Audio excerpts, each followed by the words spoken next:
परमात्मा की सृष्टि की, रचनाकार की शुरुआत जिस टंकार से हुई उसी को हम ब्रह्मनाद तथा ओंकार कहते हैं।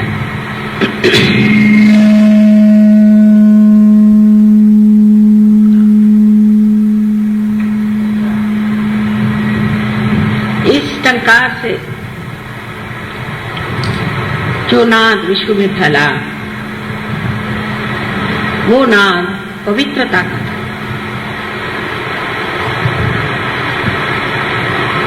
सबसे प्रथम परमात्मा ने इस सृष्टि में पवित्रता का संचारण किया।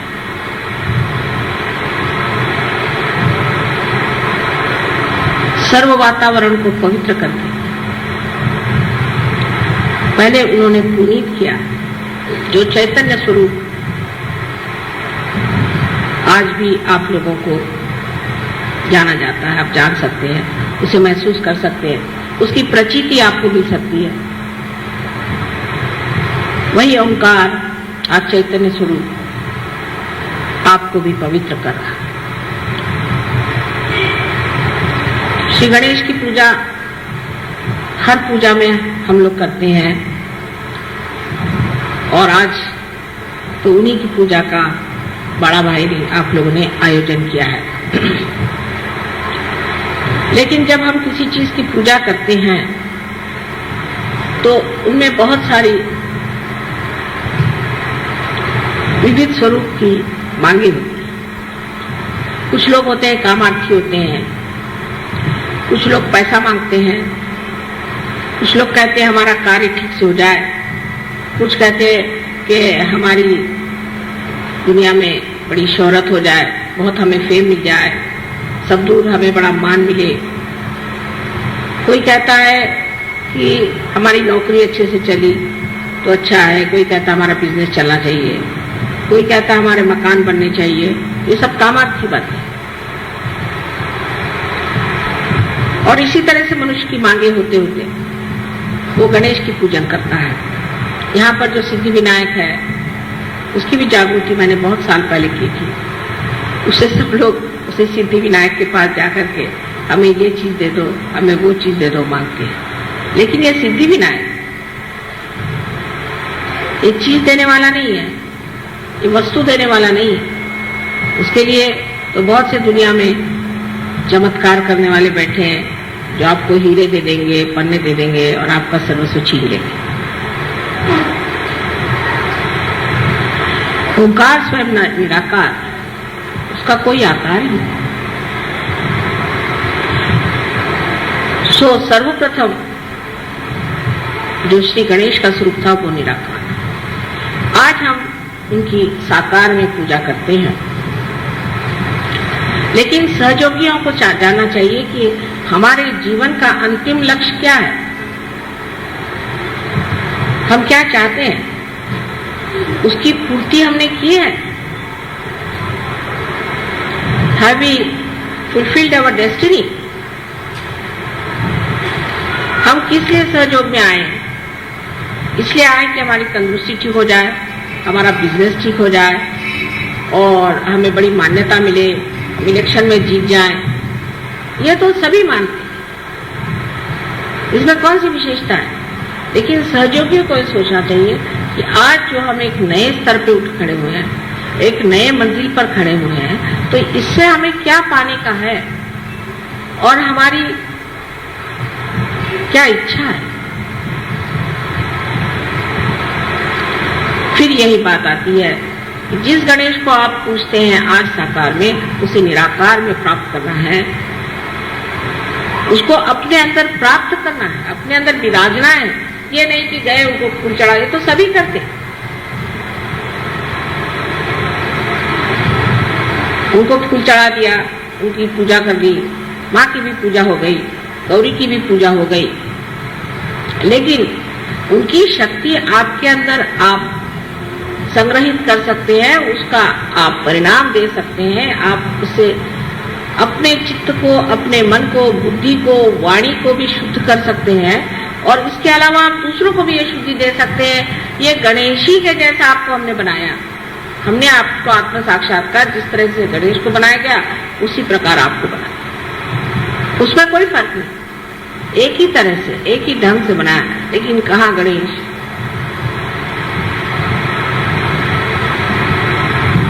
सो जब आप गणेश की पूजा करते हैं तो आपको ये सोचना चाहिए कि हमें निराकार की ओर उठना है,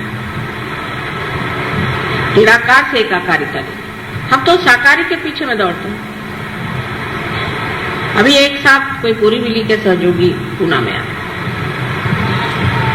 आकर के मुझे कहने लगे कि मेरी तो वो भी कृष्ण पूजा भी गई क्योंकि मैं पूना नहीं आ सका, और ये भी पूजा गई। मैंने कहा ये क्यों गई?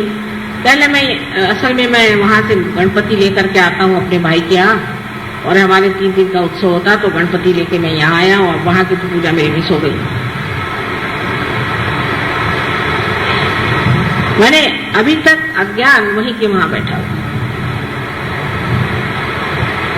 यहाँ की पूजा मिस करके आप गणपति यहाँ से 10-15 रुपए का खरीद करके ले गए। गणपति को खरीदा भी जाता है, आप हमें नहीं खरीद सकते, पर गणपति को तो आप खरीद सकते हैं। और फिर जो गणपति के नाम पे जो धंधे कर रहे हैं, इसीलिए पूना में आजकल बरसात हो रही है, इससे गणपति के वो मार्ग ही बंद हो जाए। और तब तक बरसात होनी चाहिए जब तक गणपति विसर्जित नहीं होता। विसर्जन करने की जरूरत नहीं होनी चाहिए, वही भीग भाग के विसर्जित हो जाए।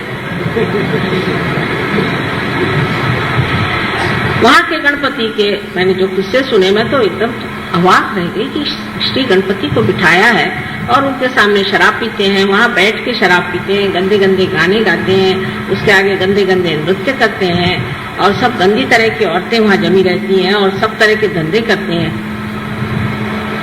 ये गणपति की विटंबना होती है।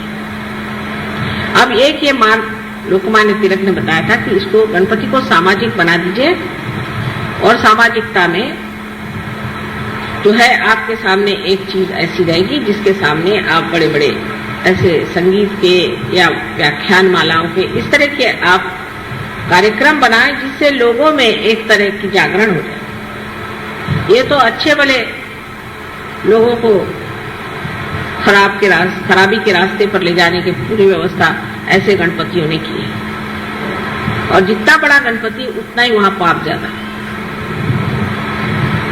और ऐसे गणपति के सामने पाप करने से वो क्यों छोड़ेगा? वो इन लोगों को छोड़ने वाला नहीं। अब जब तक हम बैठे हैं ठीक है, लेकिन बाद में वो ठिकाना नहीं होने वाला, क्योंकि वो जानते हैं कहाँ कहाँ काम करना है और कहाँ मेहनत करनी है।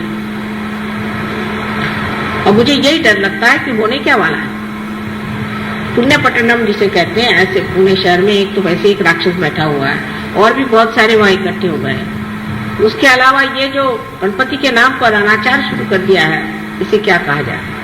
क्योंकि परमात्मा से इनका संबंध नहीं है।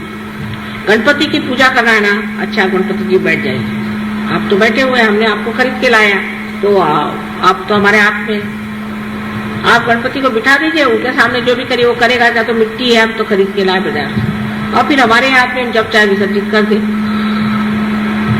इस मनुष्य के अहंकार ने उसे इतने नीचे तक उतार दिया है कि वो भगवान के नाम पर हर तरह की बुराइयां करता है। ऐसे तो आप देख ही रहे हैं कि हर मंदिर में आप जाइए तो वहां पर देवियों के मंदिरों में भूत नचाते हैं, बिल्कुल बेशर्म जैसे, उनको कुछ मालूम नहीं कि क्या आफत आ सकती है। आज हम बहुत धर्म करके घूम रहे हैं, लेकिन धर्म का जो हाल है उधर तो किसी को ध्यान ही नहीं। अब धर्म को आप राजकारण में लाने से फायदा क्या, जब धर्म ही नहीं धर्म रहा। हर एक धर्म में है, एक धर्म में बात हो तो आदमी बात करे कि ये खराब है कि वो खराब है। हर धर्म इस तरह से चल पड़ा है। सो गणपति को जब आप लोग पूछते हैं तो आपको पता होना चाहिए आप सहयोगी हैं, आप योगी जन। ऋषि और बड़े बड़े महान लोगों को भी जो मिला नहीं, वो आपको आज साधारण सर्वतौर पे मिला है। सबको मिला है, रास्ते पर लिया, सब कुछ पा लिया। लेकिन जब हम कोई बात कहते हैं तो आप लोग अपने तरफ कभी नहीं देखते, आप सोचते हैं ये मैं किसी और को कह रही हूं। ये नहीं सोचते कि हम भी उसी में से हैं, कि हमारी दृष्टि कहाँ है। हम क्या सोचते हैं, माता जी देखिए, ये देखिए मैं एक घर ले रहा हूँ, इसको आप आशीर्वाद दीजिए। अरे भाई तुम हो तो आशीर्वादित होना ही हुआ। अच्छा नहीं माता जी, तो देखिए मेरी चाबी जो है मोटर की, उसको आप आशीर्वाद दे दीजिए। तो चाबी लिए खड़े, मैं तो ऐसा आशीर्वाद दूंगी कि गाड़ी चलेगी भी।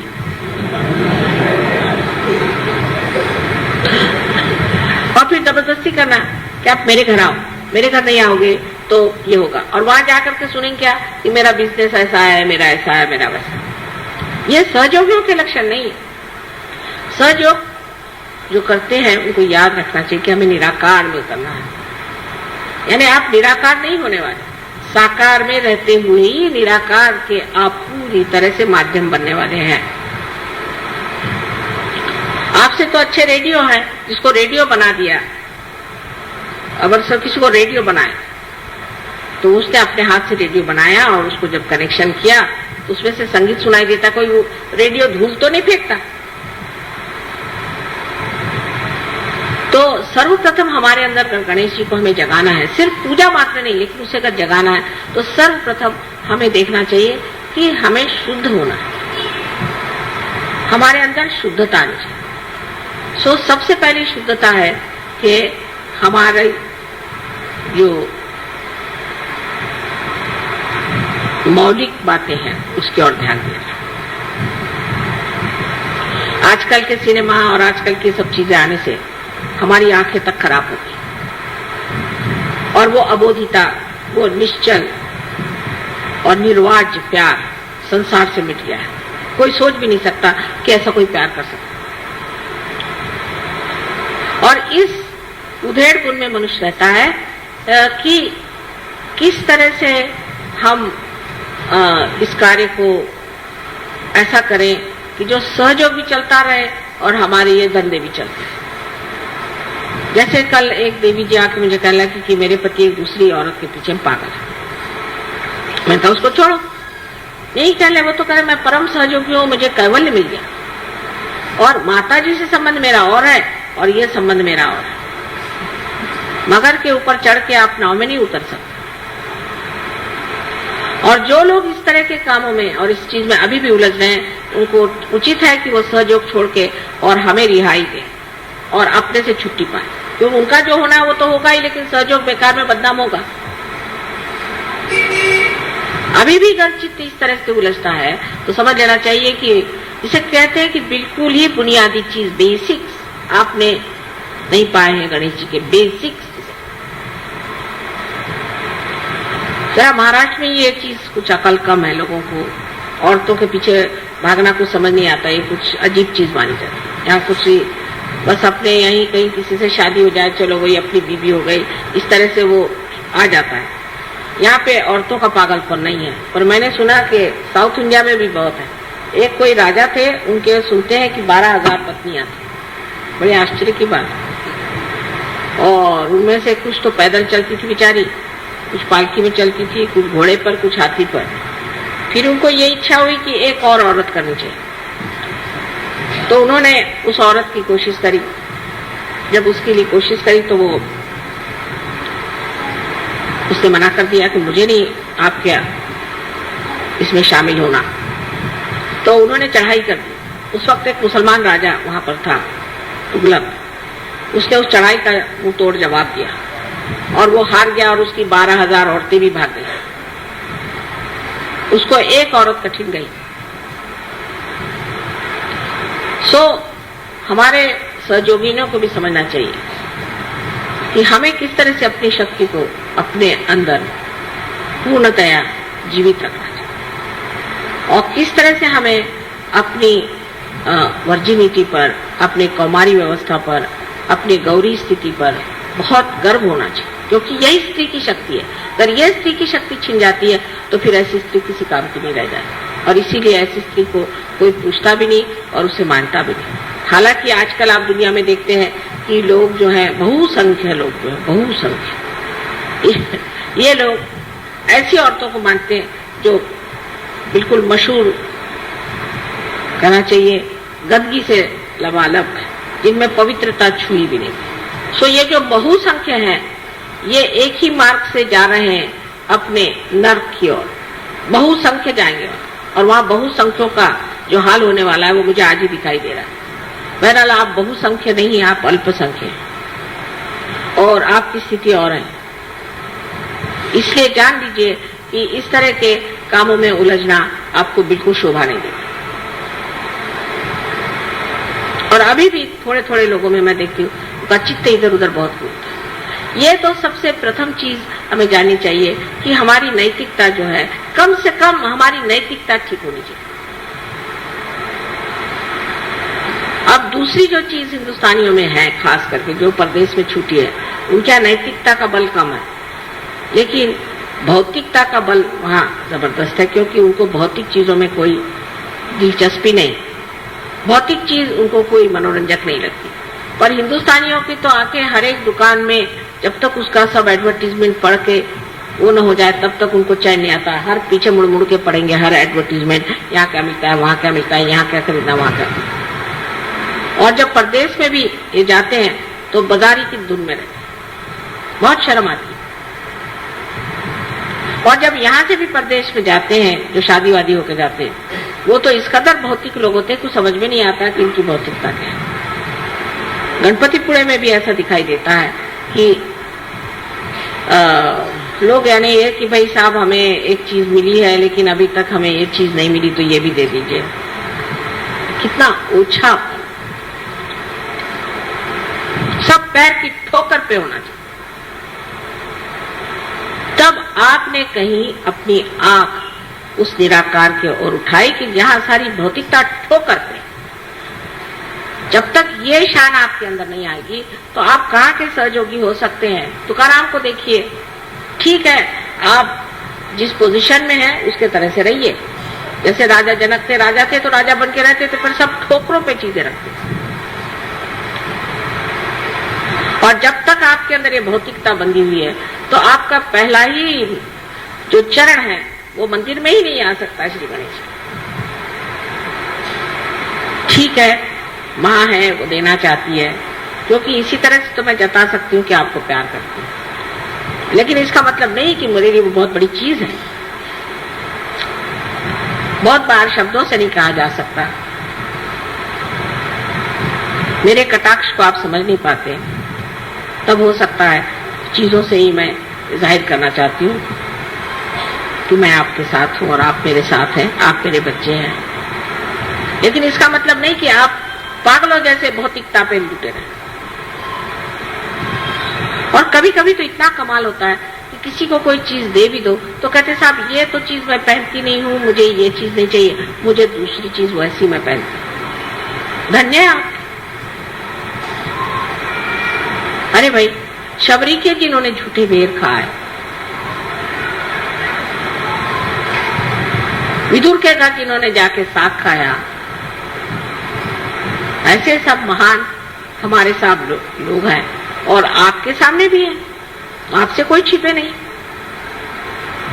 तब फिर इस तरह की बातें करना, ओछापन, छोटी चीज, अगर माँ ने छोटी सी भी चीज दे दी तो वो बहुत ऊंची समझ के सर पे रखना। ये तक अगर आपको नहीं आता है तो आपकी सारी फैशन और आपके सब बेकार।